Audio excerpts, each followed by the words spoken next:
El pasaje que ofrece este viernes de la tercera semana de Cuaresma, el oficio de lecturas, nos introduce en un momento particular de la historia de Israel, la construcción del santuario y en su centro el Arca de la Alianza. Sin embargo, más que una simple descripción técnica, el texto revela una profunda enseñanza espiritual acerca de los dones de Dios y del servicio que el hombre está llamado a ofrecerle. En primer lugar, el texto subraya que la habilidad humana es un don de Dios.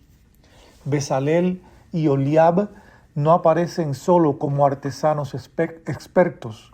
El Señor mismo los ha llenado de espíritu de sabiduría, prudencia y habilidad. De este modo,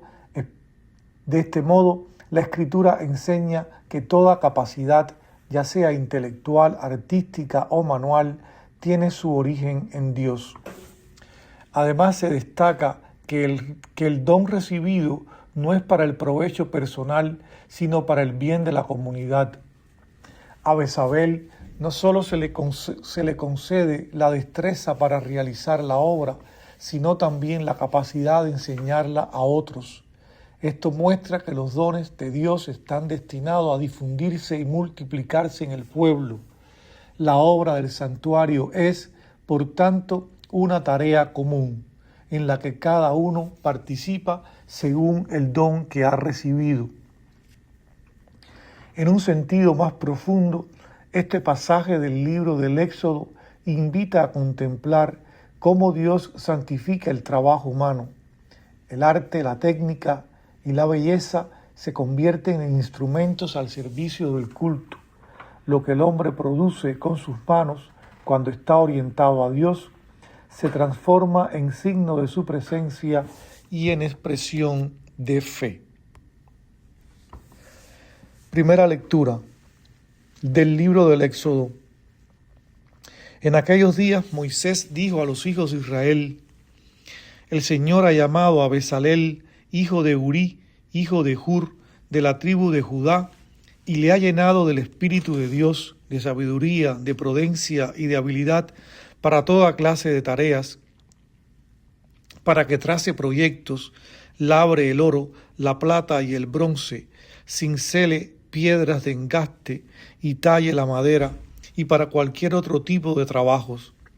También le ha dado talento para enseñar a otros, lo mismo que Oholiab, hijo de Ahisamac, de la tribu de Dan.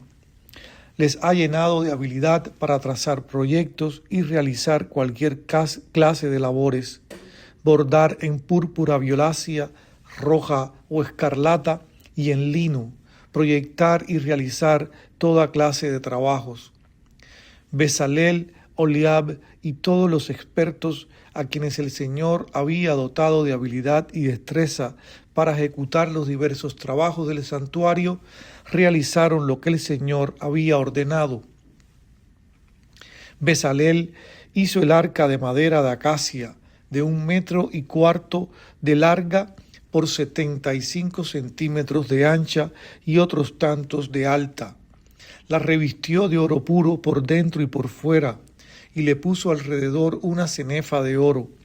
Fundió 4 anillas de oro y las colocó en los 4 pies, 2 a cada lado. Hizo también varales de madera de acacia y los revistió de oro. Metió los varales por las anillas laterales del arca para transportarla. Fabricó también un propiciatorio de oro puro de 1,4 metros de largo por 75 centímetros de ancho. Hizo 2 querubines cincelados en oro para los 2 extremos del propiciatorio, un querubín para un extremo y el otro querubín para el otro extremo, arrancando cada uno de un extremo del propiciatorio. Los querubines extendían sus alas por encima, cubriendo con ellas el propiciatorio. Estaban uno frente a otro, mirando al centro del propiciatorio. Fin de la primera lectura. La segunda lectura es un fragmento de las Morales sobre el libro de Job, cuyo autor es San Gregorio Magno. En él se nos ofrece una lectura profundamente cristológica del justo sufriente. El Santo Papa contempla en la figura de Job una imagen profética del misterio de Cristo y al mismo tiempo un símbolo de la Iglesia. En primer lugar, Job aparece como figura de Cristo y de la Iglesia, según explica Gregorio, el justo del Antiguo Testamento. Habla unas veces en nombre del cuerpo, es decir, de los miembros de la Iglesia, y otras en nombre de la cabeza, que es Cristo. De este modo, en el sufrimiento del justo se anticipa el sufrimiento del mismo Señor, cuando Job afirma que ha padecido sin violencia en sus manos y con oración sincera. Estas palabras alcanzan su plenitud en Cristo, el único verdaderamente inocente que padeció sin haber cometido pecado. El comentario dirige entonces la mirada hacia el misterio de la cruz.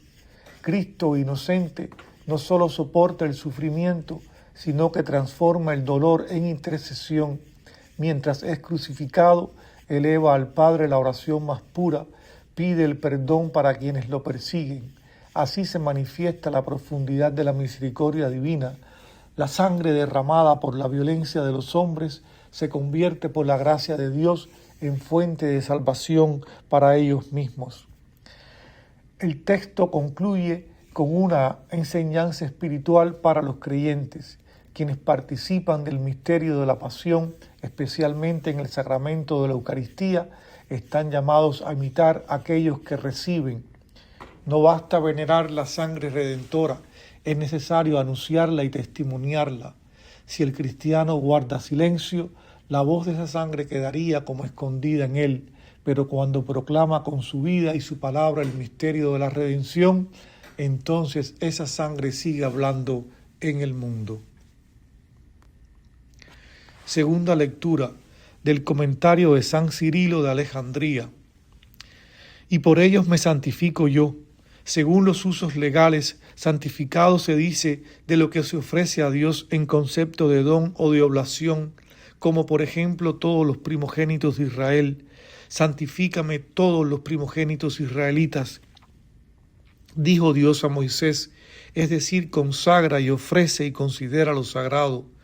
Así pues, utilizándose la palabra santificar como sinónima de consagrar y ofrecer, decimos que el Hijo se santificó a sí mismo por nosotros, pues se ofreció como sacrificio y víctima santa a Dios Padre, reconciliando al mundo con Él y devolviendo la amistad a quien la había perdido, a saber, al género humano. Él es nuestra paz, dice la Escritura. En realidad sabemos que nuestro retorno a Dios ha sido únicamente posible por obra de Cristo Salvador, que nos ha hecho partícipes del Espíritu de santificación. El Espíritu es, en efecto, quien nos pone en relación con Dios y quien, por decirlo así, nos une a Él. Recibido el Espíritu, nos convertimos en partícipes y consortes del mismo ser de Dios. Lo recibimos por medio del Hijo y en el Hijo recibimos también al Padre. De Él nos escribe en efecto el sabio Juan, en esto conocemos que permanecemos en Él y Él en nosotros, en que nos ha dado de su Espíritu. Y San Pablo, ¿qué dice? Como sois hijos, dice, Dios envió a vuestros corazones el Espíritu de su Hijo, que clama, Abba, Padre.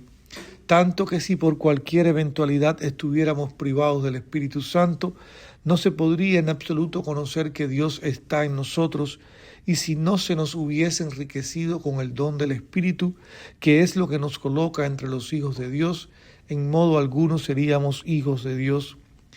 ¿Y cómo hemos sido elevados, o cómo se nos ha hecho partícipe de la naturaleza divina, si ni habita Dios en nosotros, ni le estamos unidos por la participación del Espíritu a que hemos sido llamados?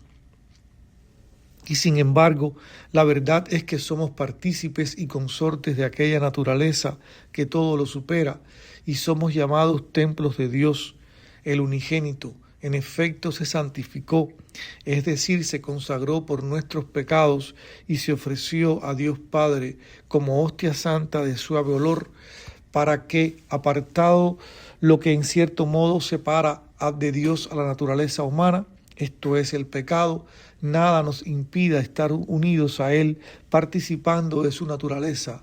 Por obra, se entiende, del Espíritu Santo, que nos devuelve a la imagen primitiva, renovándonos en la justicia y la santidad.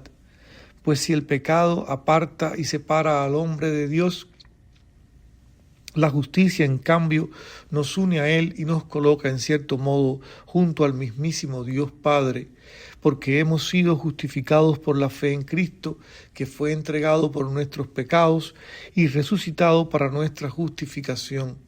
En Él, que es como las primicias del género humano, fue restaurada toda la naturaleza del hombre para una vida renovadora, y volviendo a su condición primordial, fue reformada para la santidad. Fin de la segunda lectura.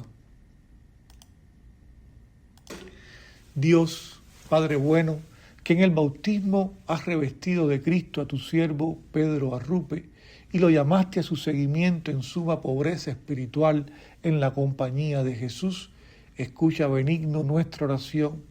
Él se entregó a ti plenamente como misionero y guía de sus hermanos, tanto en la salud como en la enfermedad.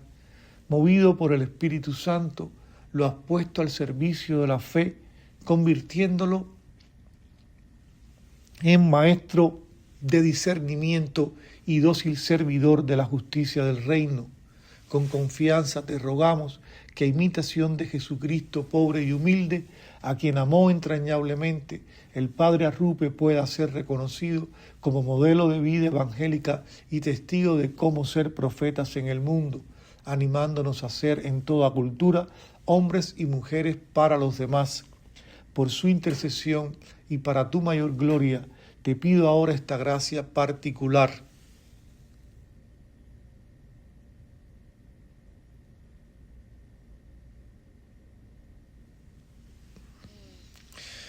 Que desees concederme para tu servicio de alabanza por Cristo nuestro Señor. Amén.